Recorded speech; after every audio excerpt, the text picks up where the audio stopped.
There's a story in today's Financial Post that I want to talk about, and it's titled, Danielle Smith expects new oil pipeline proposal within weeks. So what she's talking about, and this is the Alberta Premier, is a proposal from a private sector pipeline company to build a pipeline probably around 1 million barrels per day to Prince Rupert. And apparently this is, she's been talking to Enbridge, maybe other majors coming in to form a consortium. And so here's the problem. There's all kinds of problems with this, but here's one.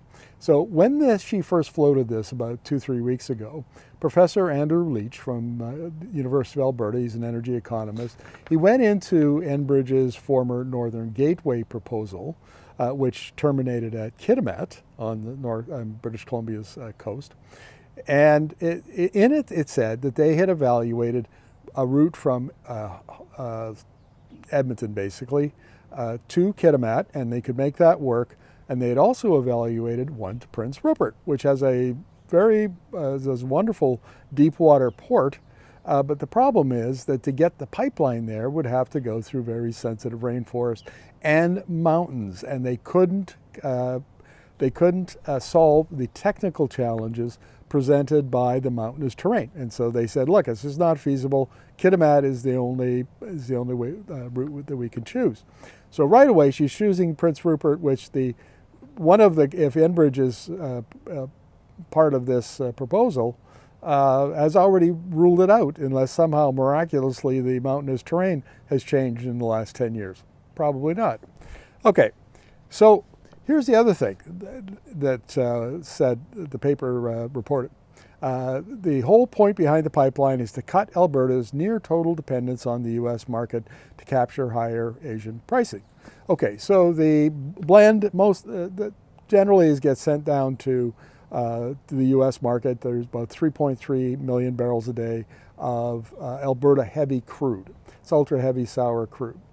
And it's called Western Canada Select, Western Canadian Select, and it'll get about, in the example I'm going to use, it'll get about $48 a barrel.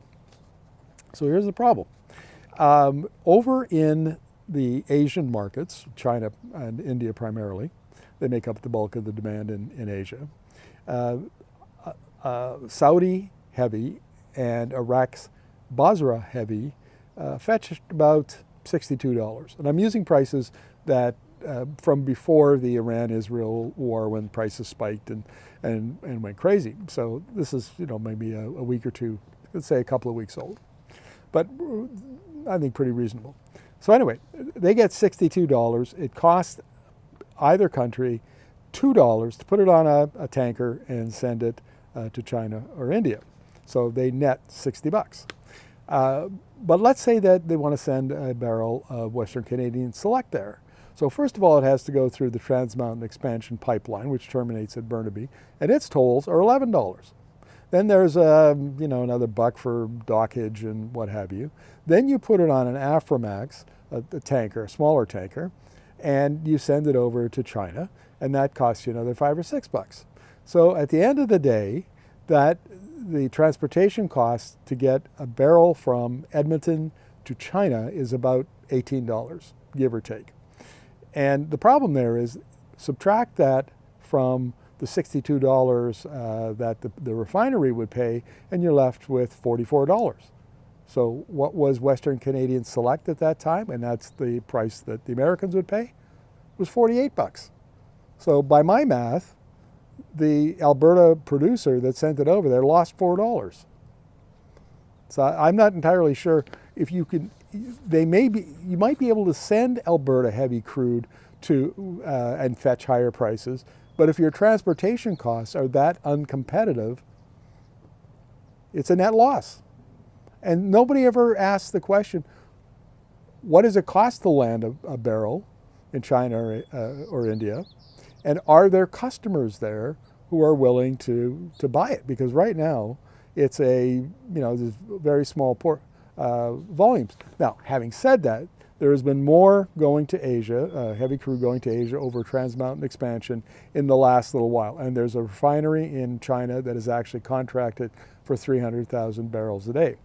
And that's fine. That's still a marginal barrel. That's not a competitive barrel because China's a huge market, India's a large market. 300,000 barrels a day is not a whole lot. So I still haven't got an answer to, figured out. I can't get anybody to talk about what the actual costs are to land a barrel of Alberta oil, but looking at what we know, it's not economic. So and the other thing that she wants is, you probably have been following the Bill C-5, which is the Build Canada Act that the Carney Liberals just passed through the House of Commons. It has to go to the Senate now, and then it'll come back and be proclaimed. And one of the things it proposes is to fast track major infrastructure projects that are deemed to be in the national interest. And Smith says she wants this pipeline to be considered as one of the first big infrastructure projects. So basically, from the time it lands, it would be 2 years for approval, which is much shorter than previously. And now here's an interesting point. Smith says, that this is all part of a grand bargain. And this idea of a grand bargain with the oil sands producers surfaced a couple of weeks ago in a press conference where Smith floated it, and then Prime Minister Carney followed her and said, well, yeah, I'm kind of okay with that. I think that's a good idea. Here's the grand bargain. Alberta gets a pipeline, and then the oil sands producers, who have a very, very high emissions intensity and very high emissions for the entire sector, it's like 86 megatons a year, 12, 13% of Canada's total emissions, they will agree to build a $10 to $20 billion capture carbon hub as the same time as the pipeline. So basically, the deal is we'll build the carbon capture, and if you agree to, and then we'll build the pipeline if you agree to not only approve it, but you got to push it through the objections of British Columbia, which would be their Premier David Eby has already said, no, wait, we're not supporting that.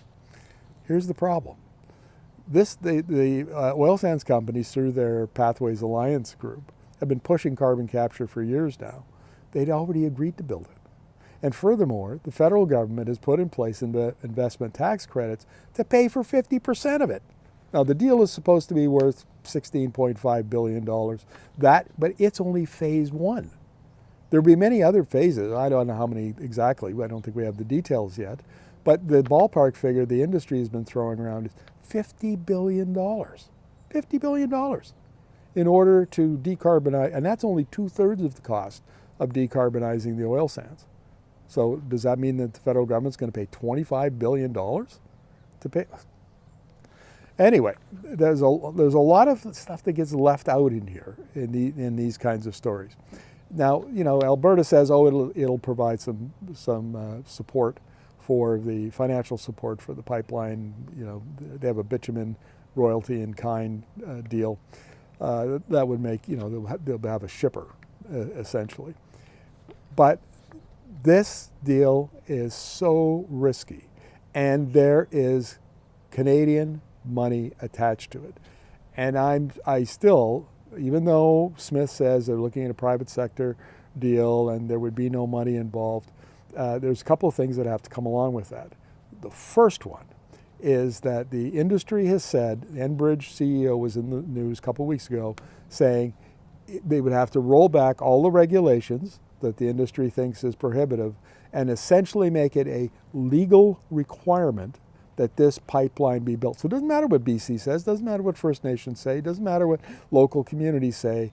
The federal government, which does have the authority, would have to ram it down BC's throat, and that is a condition, and that's the only way that a private company would proceed. Man, that's very un-Canadian, and after the experience with Trans Mountain Expansion Pipeline, I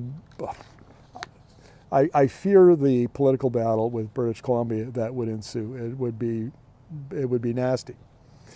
But on top of all of that, given the fact that the federal government had to spend $34 billion of taxpayers' money to build the Trans Mountain expansion, which it owns 100%, I'd be shocked, gobsmacked, if there wasn't federal taxpayer money somehow went into this project.